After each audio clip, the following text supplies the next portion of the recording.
tardes a todas y a todos.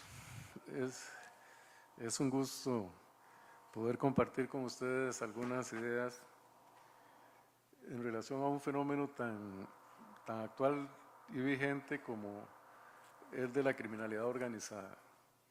Quisiera en primer lugar hacer como una contextualización general del tema, no en el contexto costarricense, sino en el contexto más amplio de la globalización. Como ustedes saben, más o menos de 1989 a la última década del siglo pasado, inicia este fenómeno de la globalización un poco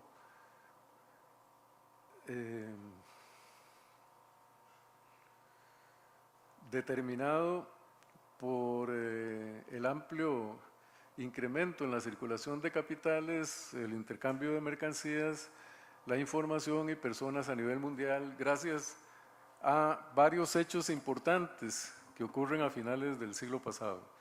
El primero de ellos, la caída de la Unión Soviética.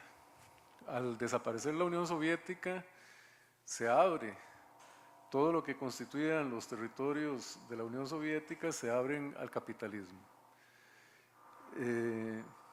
Empieza una nueva dinámica de mayor empoderamiento de China y vienen a fortalecer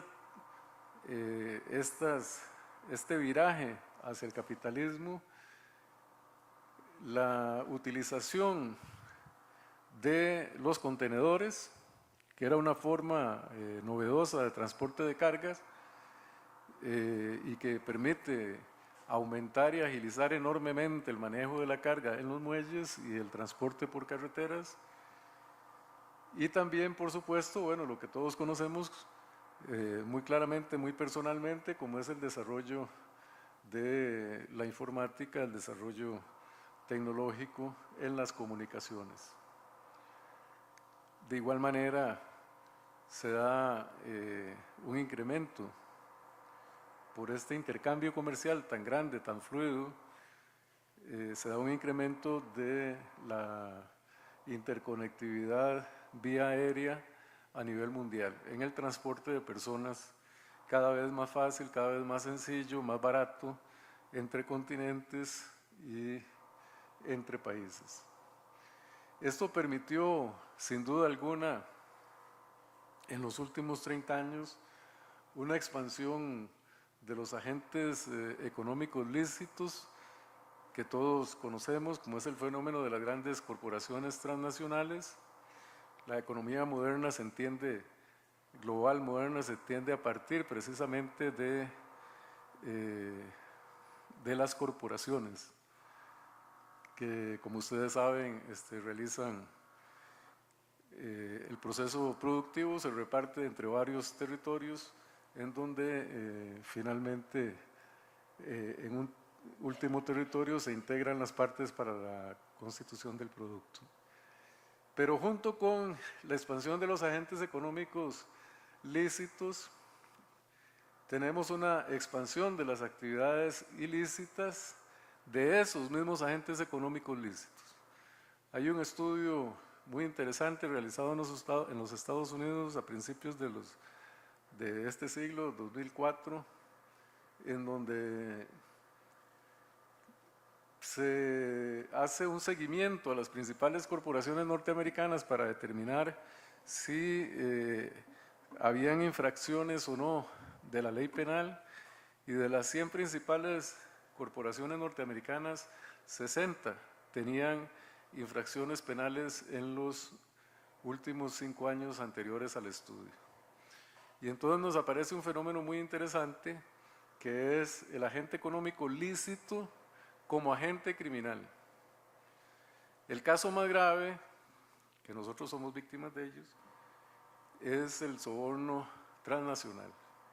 Los casos de los dos expresidentes, Calderón y Miguel Ángel Rodríguez, son precisamente dos casos de soborno transnacional, que desde la perspectiva nacional se califican como peculado, enriquecimiento ilícito y otras otras calificaciones propias de nuestro ordenamiento jurídico, pero vista desde la perspectiva global, es un agente económico ilícito que presiona sobre las economías locales, manipulando y maniobrando también mediante la utilización del soborno transnacional.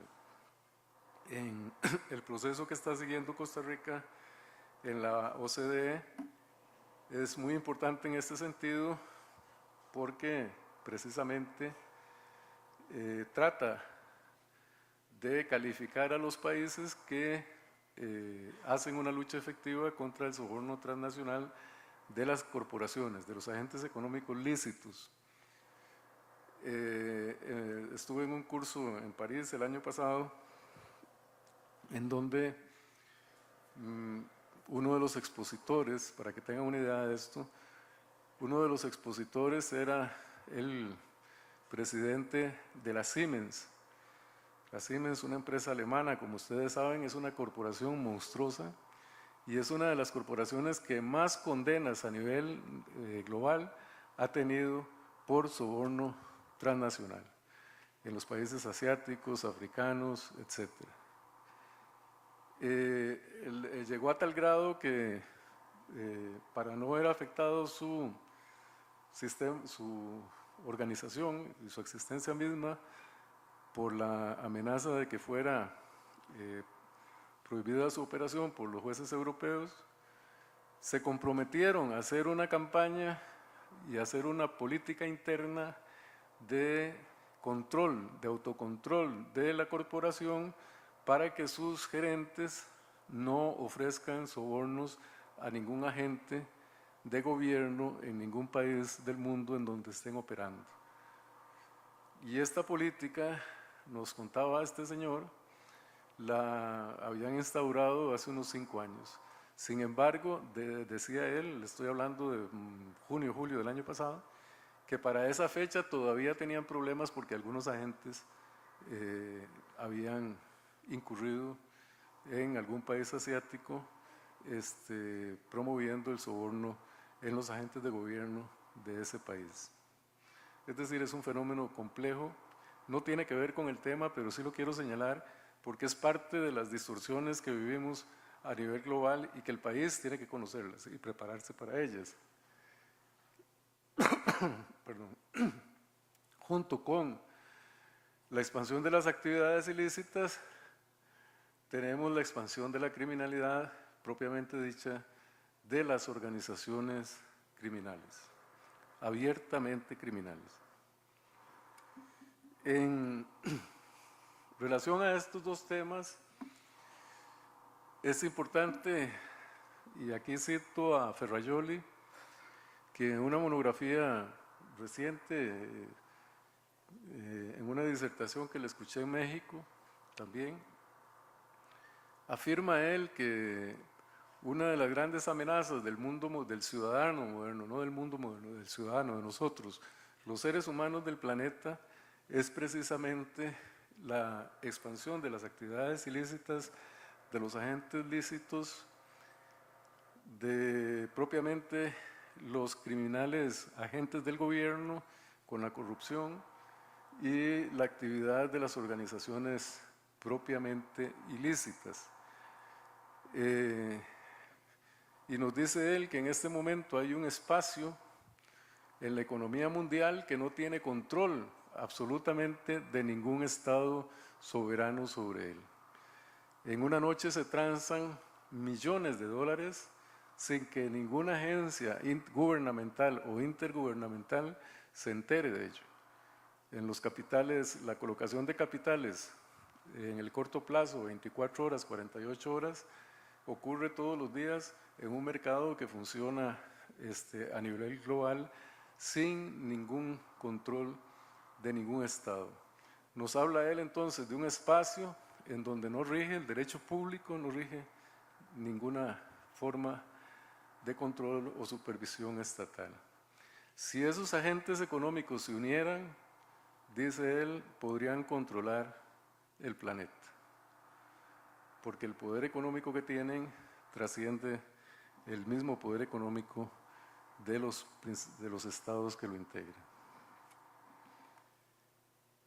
aquí surge dos preguntas interesantes en relación a este tema, que además es reconocido por casi todos los expertos.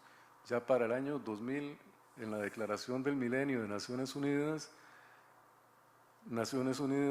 en ese documento, que lo pueden encontrar fácilmente, indica que para esa fecha, hace 17 años, ya era indistinguible cuál parte del capital que circula en los sistemas bancarios globales proviene de fuentes lícitas y cuál parte del capital proviene de fuentes ilícitas. Es decir, este hecho desde hace 17 años fue fijado claramente por Naciones Unidas. ¿Cómo abordar esta problemática? Plantea para nosotros en el esquema de los estados soberanos el gran reto de podernos articular las autoridades, no los estados, las autoridades de los diferentes sectores áreas del sector justicia para poder crear una red capaz de combatir este tipo de fenómenos a nivel global mediante la colaboración y la cooperación internacional. Y la otra es la salida fácil, que probablemente ustedes han visto algunas manifestaciones, porque las hay, de promover un imperio, promover el dominio de un país sobre los otros. Obviamente nosotros venimos trabajando muy arduamente en el sentido de ampliar y fortalecer la cooperación internacional. Saliéndonos de ese contexto, nos vamos a este pequeño país que está en el área centroamericana y nos vamos a encontrar que dentro de la temática de la criminalidad organizada, si bien tenemos casos muy concretos que se refieren a trata de personas, al tráfico de migrantes, hemos tenido casos de tráfico de órganos dentro del marco del trata de personas, hemos tenido casos de trata de personas con venta de niños. Hace unos cuantos años se desmanteló aquí una organización en donde se obtuvieron condenas en la rama nacional que operaba con Guatemala y la Florida. Pero, y tenemos presencia de mafia italiana, hemos tenido presencia de mafia rusa y también presencia de triadas chinas.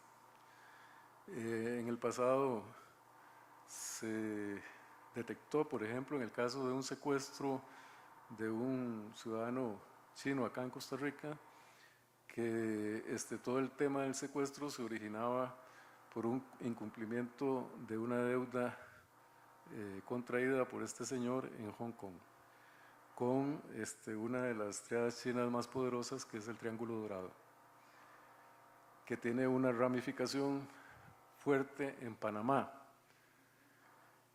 Pero les repito, a pesar de que hemos tenido estas manifestaciones acá en Costa Rica, realmente la manifestación de crimen organizado que nos causa muchos problemas, que nos está llevando a una situación de crisis, es el tráfico de cocaína, sin lugar a dudas. Y el tráfico de marihuana con un poquito menos intensidad, así como el tráfico de metanfetaminas y otras drogas de diseño.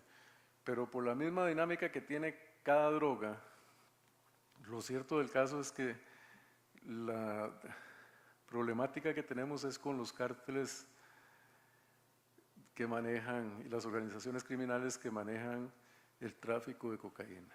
Como ustedes saben, Costa Rica, que la vemos ahí, recibe cocaína prácticamente de toda la zona norte de Colombia. Alguna pasa por Panamá, pero la mayor parte viene directamente por mar, como pueden ver ahí, hacia el sur, hacia abajo, del área del Chocó. Esta área es precisamente donde dominan las FARC. Es un territorio controlado por las FARC y es un territorio donde salen constantemente los cargamentos de cocaína hacia el norte. Cuando llegan a Costa Rica o Panamá, que llegan vía marítima o aérea, se sigue la ruta o se continúa, si fueron cargados en Panamá, con furgones básicamente hacia Guatemala, Honduras o El Salvador. Además de la ruta terrestre, tenemos la ruta aérea. Nosotros no hemos tenido en los últimos años mucho problema, no habíamos tenido mucho problema con esta ruta porque se había establecido, como ven ustedes, esa flecha grande ahí que se ve. Esa es una flecha que grafica trazados realizados por las investigaciones, por inteligencia. Son vuelos de aviones desde Colombia hacia Honduras, hacia la costa atlántica hondureña, hacia la Musquitia. En esa zona, los aviones que transportan la droga son quemados y se abandonan. O sea, ya el avión forma parte del costo de la cocaína que es puesta allá. Les cuento que estaba yo en Honduras conversando con el fiscal general y con el jefe de la policía cuando escuchamos una transmisión de radio que nos permitió el jefe de la policía de la Fuerza Aérea Hondureña que venía siguiendo un avión, probablemente del narcotráfico, y el avión de la Fuerza Aérea Hondureña lo venía acosando porque ellos habían derribado a un avión y obviamente condenaron a los pilotos. Pero acá lo venía acosando para obligarlo a aterrizar. El avión aterriza y el fiscal general me dice: Jorge, es imposible para nosotros reaccionar. Esto pasa todos los días. Trasladarnos hacia la zona donde está aterrizando ese avión, hacia la Musquitia, no hay carreteras de asfalto. La delegación de policía más cercana está a más de 100 kilómetros. La oficina del Ministerio Público más cercana está a más de 150 kilómetros. O sea, el avión ese aterriza en minutos y es imposible apersonarnos hacia la zona. Señor magistrado, don Elías, ¿cómo está? Eso les da una idea de lo difícil y también de lo idónea que es esta ruta, difícil para las autoridades, idónea para los narcotraficantes, esta ruta Colombia-Honduras vía aérea. Sin embargo, como ustedes saben y fue público y notorio, tuvimos nosotros una experiencia bastante compleja, que fue el aterrizaje de helicópteros, una organización colombiana que empieza a utilizar territorio costarricense para traer droga desde Panamá y luego reenviarla hacia el norte. Esos helicópteros nos causaron un gran dolor de cabeza. Dicho sea de paso, aquí está don Celso, que en esa época era ministro y que tuvo que padecer esta situación que nos provocó mucho problema porque Costa Rica no tiene la capacidad de respuesta frente a la utilización de estas naves como son los helicópteros. Pero además, les cuento que desde la perspectiva operacional, acercarse a esa zona, siempre logramos detener a un agente por la investigación posterior, pero si hubiéramos llegado en el momento en que estaban descargando, probablemente hubiesen habido policías muertos, porque ellos le daban resguardo armado al helicóptero que descendía con armamento fuertemente moderno y muy fuerte, y además con gente entrenada. De manera tal que si hubiese habido contacto de fuerza pública, es muy probable que hubiesen existido muertos por parte de la policía costarricense. Hay otras rutas que pasan directamente hacia el norte, sobre todo Guatemala y propiamente México. En el transporte marítimo tenemos dos comportamientos que el que más nos afecta es este último que vieron dibujarse en la pantalla. Tenemos navegación, como ustedes saben, de lanchas rápidas que pasan cerca de las costas, más allá de las 100 millas, en aguas internacionales, y que van en lanchas rápidas directo hacia México. Este tráfico tiene algún impacto a nivel nacional en el sentido de que hay embarcaciones costarricenses que les dan suministro de combustible a algunas de ellas. Pero realmente en relación a los cargamentos no nos afectan porque los cargamentos van directo de Colombia hacia México. La que nos afecta es la que está bordeando la costa, que se le llama navegación de cabotaje. Este tipo de navegación consiste en que las lanchas vienen de Panamá o vienen de Colombia bordeando la costa hasta cierto punto. Una vez en ese punto, introducen la cocaína a territorio costarricense, que es trasladada a bodegas en territorio costarricense, y las lanchas continúan. Algunas hacen cabotaje hasta más arriba de Costa Rica, hasta Nicaragua, incluso pasando Nicaragua hasta El Salvador y Guatemala. Pero lo que hemos notado más es la navegación de cabotaje con introducción de droga a territorio nacional. Obviamente esa droga, una vez que ingresa, se embodega y a partir de ahí se introduce en furgones o se introduce en transporte aéreo para mandarla a los diferentes destinos a partir de nuestro país. Lo más serio de esto es que una parte de esta cocaína que ingresa no sale al mercado internacional, sino que se queda en el mercado local. Y entonces vemos cómo nos coincide esa navegación de cabotaje con los puntos de ingreso. Cada uno de esos puntos rojos que están ahí, esta es una filmina de PCD, que yo la estoy tomando prestada, que ellos me prestaron la presentación. Cada uno de esos puntos es un decomiso de cocaína. Como pueden ver, tanto la costa atlántica como la costa pacífica, prácticamente en su totalidad, es vulnerable, ha sido vulnerable para la introducción de cargamentos de cocaína. Son casos hechos, no es información no corroborada, es información corroborada.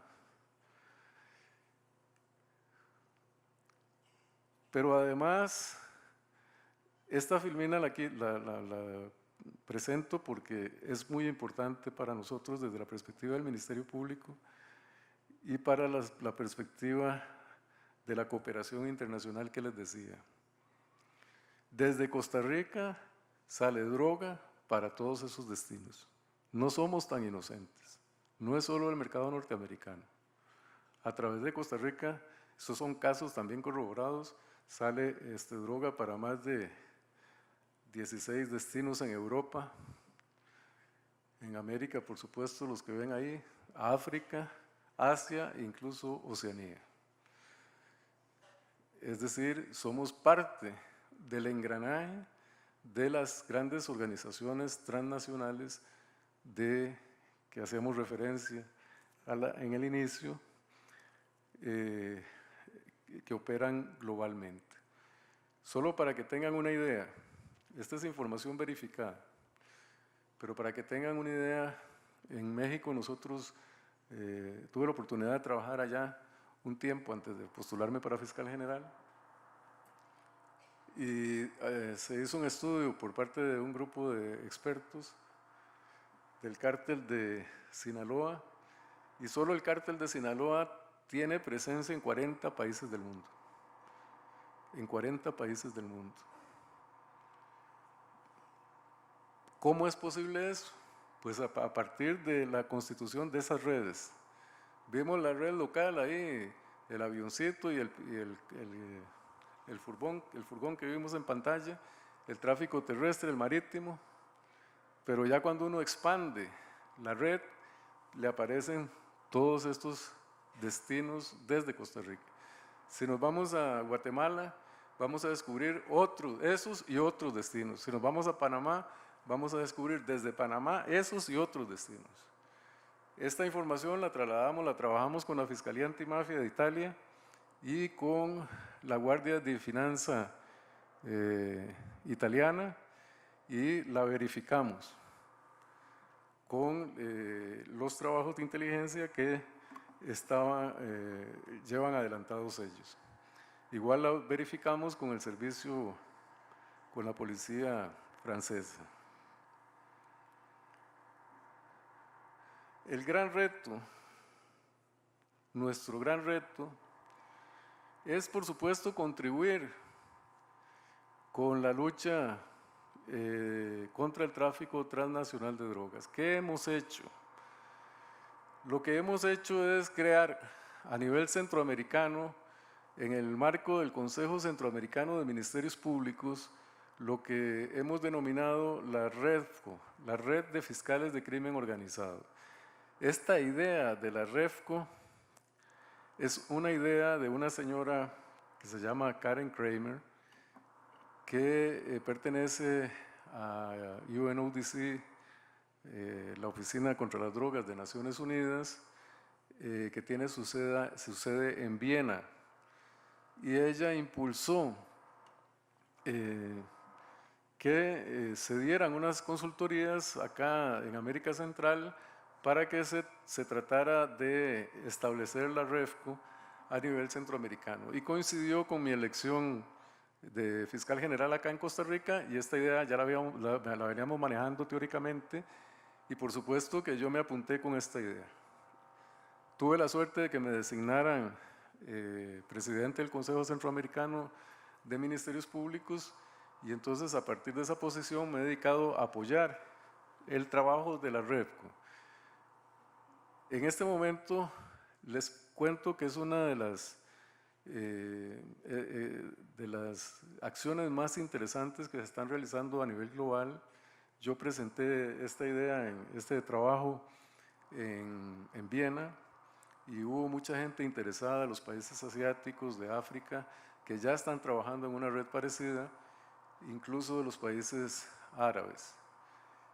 De lo que se trata, la hemos llevado a tal nivel que nosotros en este momento estamos articuladas, todas las oficinas de delincuencia organizada de los ministerios públicos de Centroamérica y el Caribe están articuladas junto con las oficinas de relaciones internacionales.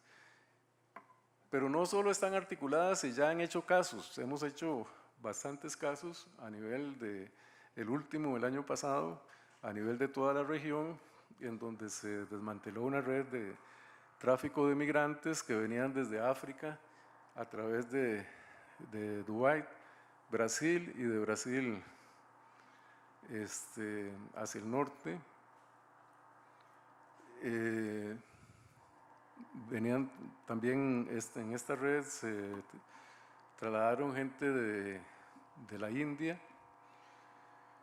y de Pakistán, antes de los cubanos que todos conocemos, y de los africanos que también se dieron cuenta ustedes que se quedaron varados aquí precisamente por la respuesta que hubo contra estas organizaciones criminales. Realmente nos dimos cuenta de que el problema era gravísimo, o sea, nunca habíamos dimensionado que desmantelar una red de criminalidad organizada iba a provocarle semejantes problemas al país, ¿verdad? Con toda esta gente que hemos tenido varada en las fronteras.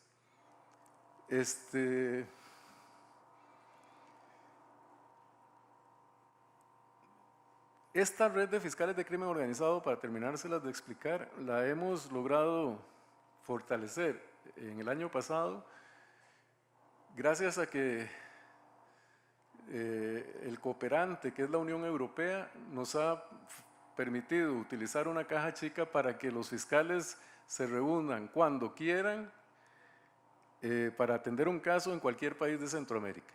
Si mañana mismo a mí las fiscales de delincuencia organizada me dicen tengo que reunirme con fiscales de República Dominicana, Guatemala, Nicaragua, El Salvador, en Guatemala, eso no implica una erogación, porque además no lo podríamos hacer. La Corte nos limitó totalmente el presupuesto de viajes. Es imposible hacer esto con el presupuesto local, pero estamos en capacidad, gracias a la Unión Europea, de trasladar de inmediato los fiscales de Costa Rica, Guatemala, Honduras, El Salvador a cualquiera de los países, pagarles el boleto aéreo, alimentación y traslados y hospedaje. Esta es una manera muy eficaz que estamos siguiendo en este momento en Centroamérica y que de alguna manera nos ha servido para contener lo que está ocurriendo en el país. Nos vamos entonces de este contexto a lo que está pasando en Costa Rica.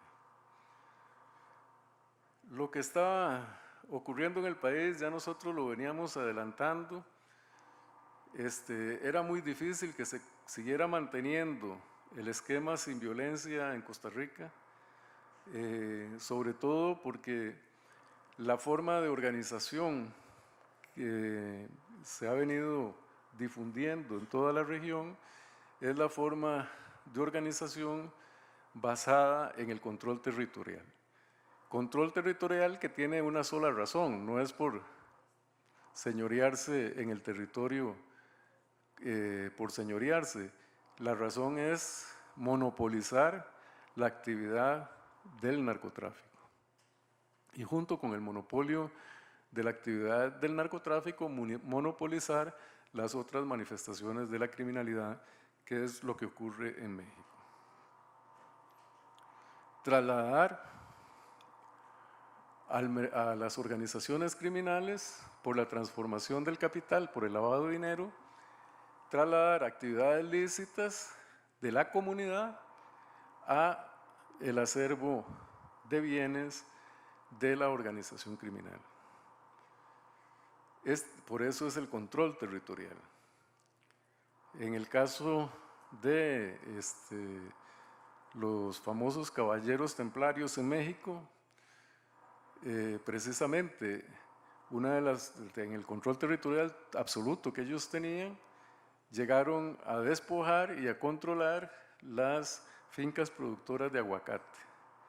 Pero no solo controlaron las fincas productoras de aguacate, que muchas de ellas las obtuvieron a través de la coacción, sino además de la cooperativa que comercializa el aguacate. Entonces nos vemos a las organizaciones criminales incursionando simultáneamente con el manejo ilícito en el manejo lícito. Lo que han detectado autoridades mexicanas, por ejemplo, como sistemas de lavado actuales, es que lo que hacen las organizaciones es que le compran el almacén, para ponerles un ejemplo, el almacén Jovet en Alajuela. Ellos se presentan, le hacen una oferta, además, obviamente, con el elemento coactivo que tiene, saber que quien está negociando usted es un elemento de una organización criminal, y le dicen, te vengo a comprar el almacén. No te preocupes, te vamos a pagar tantos millones de dólares, pero vas a conservar tu trabajo como administrador, porque a nosotros no nos interesa administrar el negocio, lo vas a seguir administrando tú y simplemente reportas ganancias con nosotros. Entonces usted a nivel comunal, el almacén Jovet le sigue perteneciendo a la familia Jovet, pero eso no es así. Eso no es así. Le está perteneciendo a la organización criminal que está controlando el territorio. El asunto ha llegado a tal grado de que hay pueblitos en México en donde el comercio ha desaparecido, porque también con el cobro de impuestos al cual someten a la población, por supuesto, la actividad económica lícita desaparece. Por esa razón es que hay control territorial. Y nosotros lo que hemos estado viendo aquí en Costa Rica es precisamente que se están copiando estos patrones de comportamiento mexicanos. Y lo que estamos viendo es el tratar de establecer dominio territorial mediante el uso de la violencia, como ocurre en México. Y por esa razón es que hemos visto que en los últimos 2 años se nos incrementó de una manera inesperada la tasa de homicidios ocasionados por ajustes de cuentas.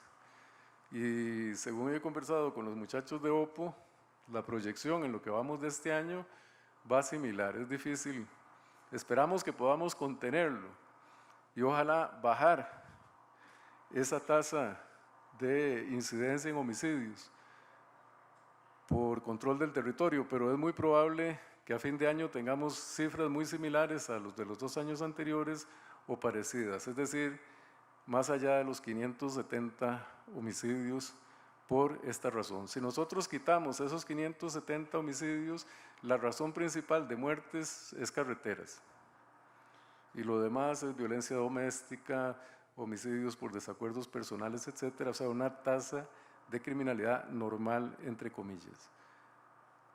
El gran aporte a la tasa de homicidio lo está haciendo en este momento la criminalidad organizada.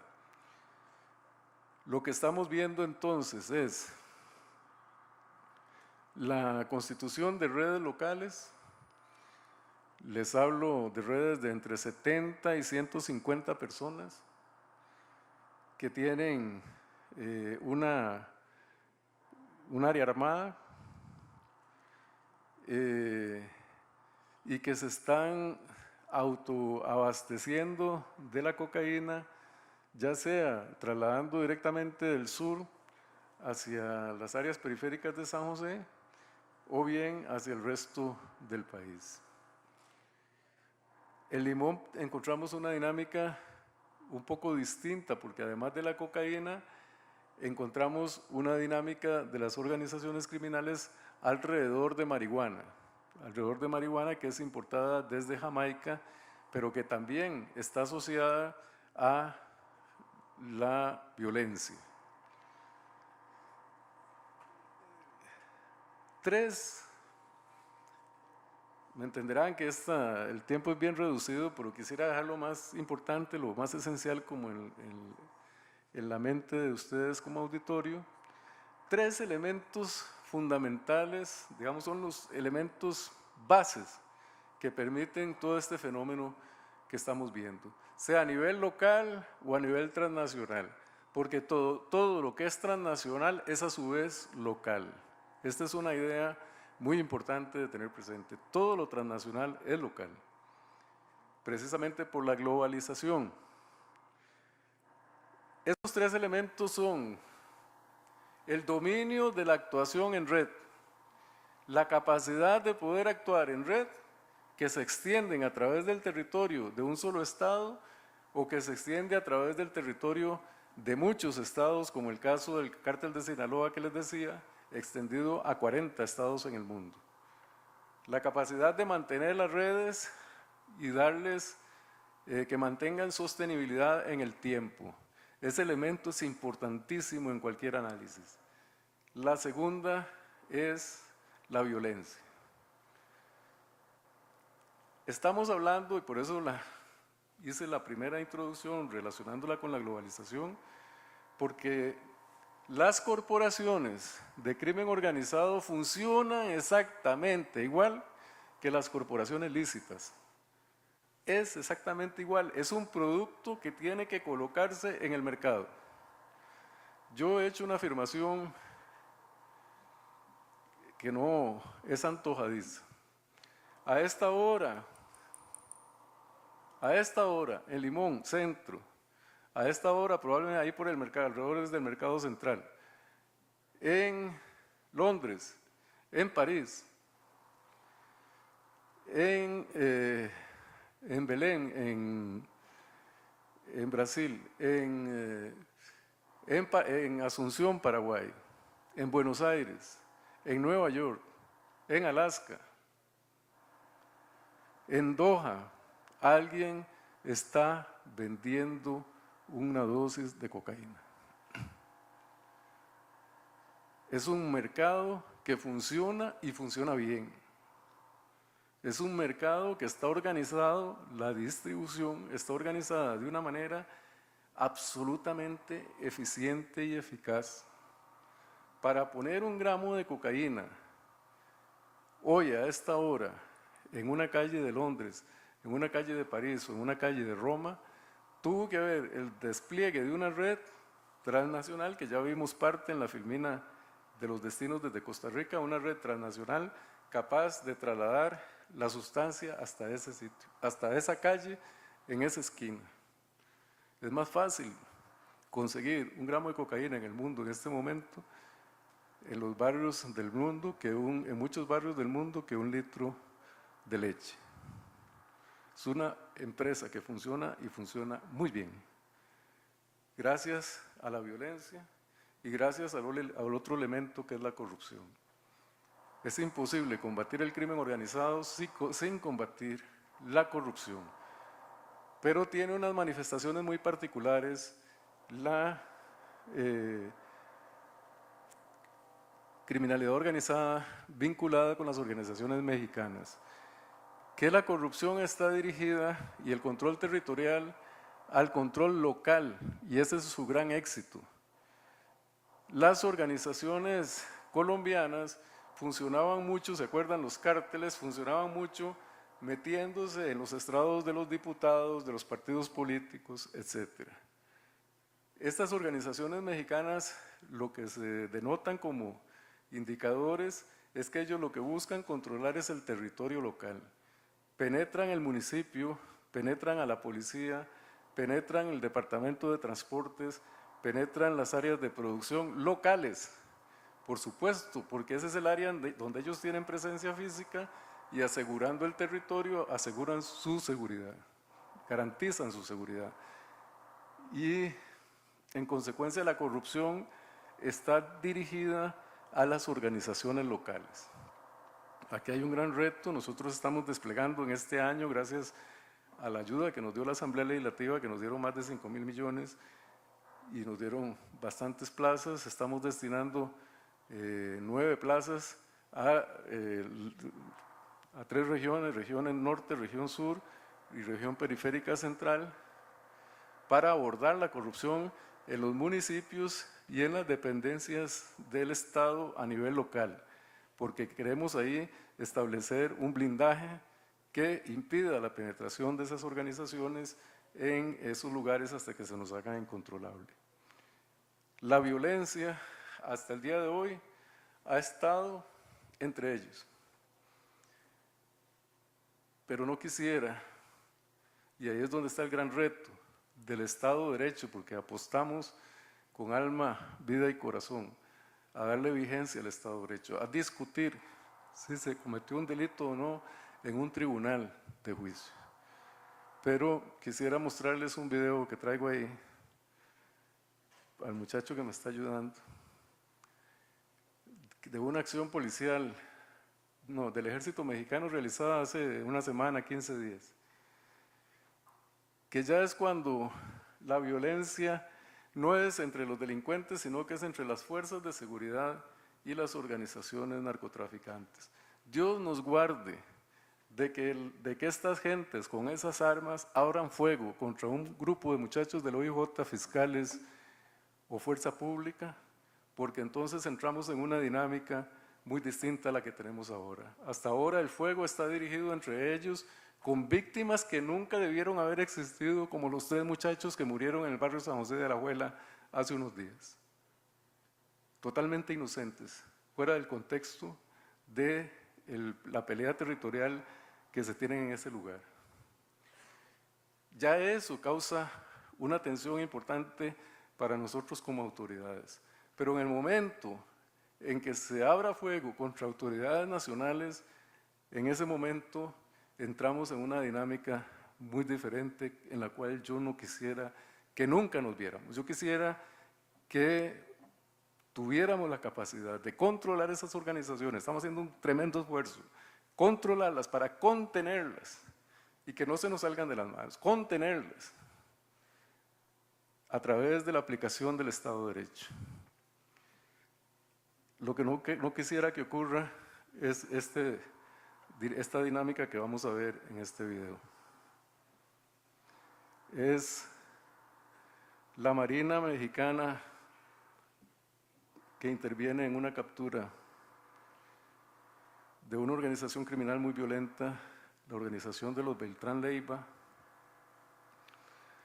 que o sea, no es un ataque, se le está haciendo frente al fuego desplegado por la organización criminal, que los van a ver ahí a los muchachos en la calle, cuando empiezan, ahí están ellos, véanlo, con armas pesadas, disparándole a un helicóptero.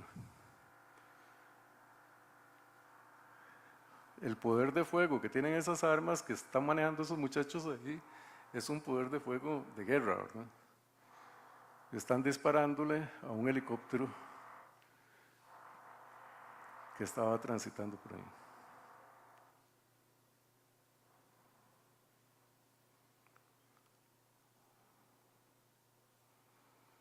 Parte del grupo está en la casa. El helicóptero está artillado, es un helicóptero artillado y abre fuego. El resultado es todos los muchachos muertos. Y ese potencial de fuego lo usa México porque antes de decidirse a usarlo, los muertos eran los marinos. Entonces, frente al poder de fuego de la organización criminal, la Marina se ve forzada a utilizar ese tipo de armas, que es un tipo de guerra, un arma de guerra, es una ametralladora 50, calibre 50, que por supuesto aniquiló a todos esos muchachos que estaban enfrentando el helicóptero. Como vieron, el fuego de ellos fue previo al fuego de los marinos. Pero lo quise traer acá en primer lugar porque es muy reciente, es de hace unos 15 días, esa actuación. Pero grafica muy bien, como dicen, una imagen habla más que 1000 palabras. Grafica muy bien que una vez que están armados, ellos deciden usar las armas siempre, siempre. O sea, el arma no está utilizada como un elemento de disuasión, como la usa un policía, que la usa como un elemento disuasivo, sino que el arma se usa para usarlas, para mantener mi control sobre el territorio frente a cualquier organización que esté compitiendo conmigo, en primer lugar. Pero si tengo que usarla contra agentes del gobierno que vienen a realizar su operación, están dispuestos también a utilizarla. Esa es la parte que yo no quisiera que se pase la línea. Hasta ahora las organizaciones que teníamos no nos dieron una sorpresa. Yo lo había anunciado esto desde el 2010, desde que entré, porque venía de México y conocía todas estas cosas, de que hiciéramos un gran esfuerzo por contener la criminalidad organizada para que no se nos metiera la violencia, pero era como imposible evitar que se diera esa violencia. Esa violencia ya se dio. Tenemos ahora un tremendo reto que es desarticular las redes locales, porque la criminalidad organizada moderna tiene una capacidad rapidísima de resiliencia. Se desmantela una red y de inmediato, pocos meses después, a veces pocos días, está reconstruida. Está reconstruida. Y eso implica entonces algo muy importante que no tiene que ver conmigo, que tiene que ver con la prevención. Hay un estudio muy interesante de don Elías Carranza, que nos acompaña hoy acá. Yo se lo escuché a él en Doha, en Congreso de Naciones Unidas, en donde don Elías hace un estudio, un análisis estadístico a nivel global y logra establecer ya como digamos, un hecho verificado científicamente la coincidencia o intersección de dos variables importantísimas que son violencia e inequidad. En los países donde más inequidad hay, existe mayor violencia. ese estudio de don Elías es muy importante contextualizarlo en el tema que estamos viendo hoy, porque nosotros tenemos algunas áreas del país que al día de hoy están bajo la línea de pobreza. Hay algunas zonas del país donde hoy para almorzar hubo mucha gente que si no encontró algún trabajo casual ahí que le dieran 1,000 pesos, 2,000 pesos, no ha almorzado a esta hora. Que no hay oferta de trabajo, que la única oferta de trabajo que hay ahí en ese barrio gris de latas viejas y de callejuelas llenas de charcos, donde está un gordito con un cachetón, le digo yo, con un tuquito jugando de carrito, la única oferta de trabajo es el narco que está ahí. Porque a ese yo le digo, dame unas piedras para vendértelas y yo almuerzo hoy. Ahí es donde el estudio de don Elías resulta totalmente verificado, no solo desde el punto de vista estadístico, sino desde el punto de vista de la simple observación.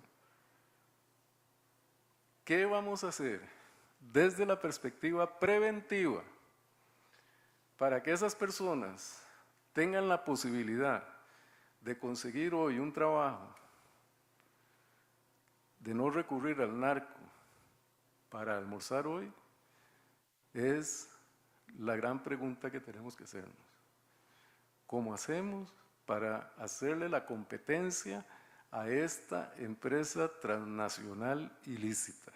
Porque funciona bien y funciona bien a todo nivel.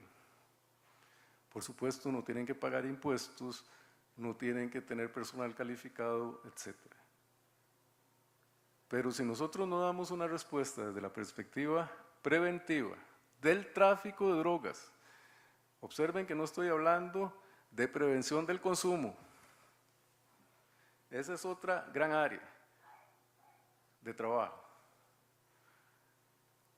Pero no es aquí evitar que un muchacho haga una experimentación, un consumo experimental con crack. Esa es otra manera de actuar. No estoy hablando de eso, es más complejo, tiene que darse.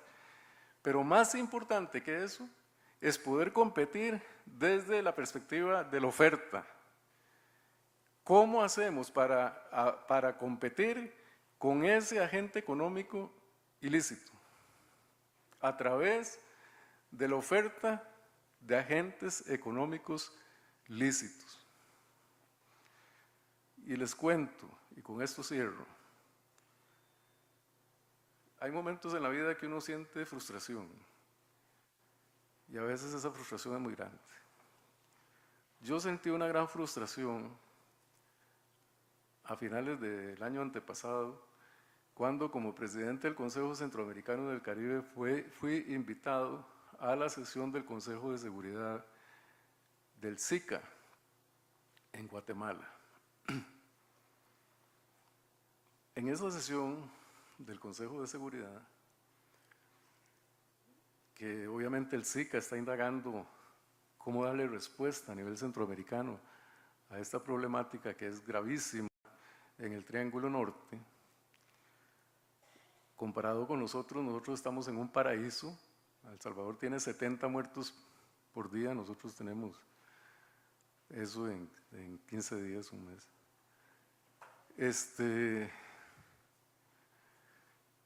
Fue escuchar ahí un estudio realizado por una empresa consultora que fue contratada para eso, que hizo una indagación dentro de las empresas que trabajan a nivel transnacional en la región centroamericana para determinar si había posibilidad de organizar esas empresas para generar trabajo, es decir, agentes lícitos, ponerlos a competir con los agentes ilícitos, lo que les estaba diciendo hace un momento.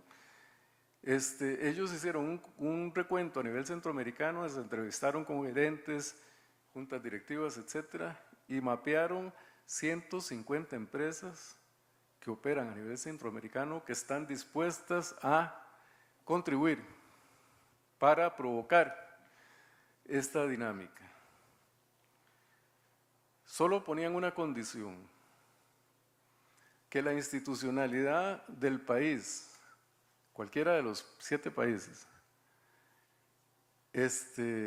les pusiera un interlocutor válido y conocedor de la situación. Eso ha sido imposible. Les estoy hablando de hace año y medio. Es imposible articular la institucionalidad regional. No sé en Costa Rica, me parece que eso no se hizo. Pero una de las cosas más complejas en la región es poner a hablar el mismo lenguaje a las instituciones públicas. Parece mentira, pero muchas veces para que los ministros hablen entre sí, tienen que invitarlos a un taller o a una actividad económica, porque el ministro de Educación no se habla con el ministro de Seguridad, o el de Seguridad no se habla con el ministro de Salud. Temas que deberían tratarse sectorizadamente para ver cómo influimos nosotros en este territorio. Otra idea importante que quiero decir ahora. Uno de los subproductos nefastos de los enfoques de drogas es la estigmatización de lugares. ¿Verdad? Todos sabemos la Carpio, todos sabemos el estigma que vaya atrás. Entonces, cuando hablamos de cuáles son las zonas de mayor incidencia criminal, nosotros podemos decir desamparados. Estamos metiendo ahí un territorio muy grande y a miles de personas, cientos de miles de personas. Pero el problema no está en desamparados, el problema está en una calle de desamparados, que es otra cosa. Entonces, cuando se elaboran planes de abordaje preventivo, por supuesto, usted utiliza muchísimos recursos si va a abordar la comunidad de desamparados, porque es enorme. Cuando lo que tiene que hacer no es abordar la comunidad de desamparados, sino abordar una franja más pequeña, las calles tales y tales de el barrio tal de desamparados. ¿Y cómo hacer para que a esa calle entonces llegue el Ministerio de Salud, llegue el IMAS, llegue el IAFA, llegue el ICD, lleguen empresas que ofrezcan trabajo para hacerle la competencia desde la perspectiva del tráfico de drogas, es decir, de la búsqueda de dinero para sobrevivir, inequidad, porque es una idea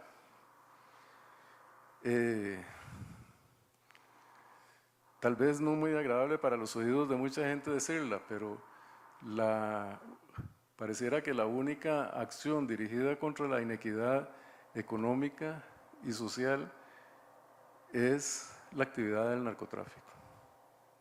Suena groserísimo, pero hay localidades en Guatemala, por ejemplo, en el territorio donde operaba una familia, los Lorenzana, que cuando fueron detenidas la familia, el pueblo se cayó, porque el único que garantizaba la salud, la educación y hasta la iglesia era el narcotraficante, por la ausencia total del Estado en esa comunidad.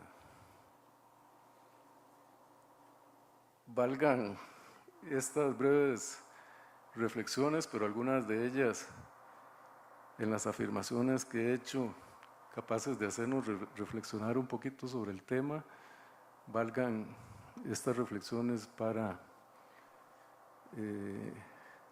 que esta breve disertación que he hecho permita vislumbrar nuevas rutas por las cuales transitar en este bello país. Muchas gracias a todos y a todas.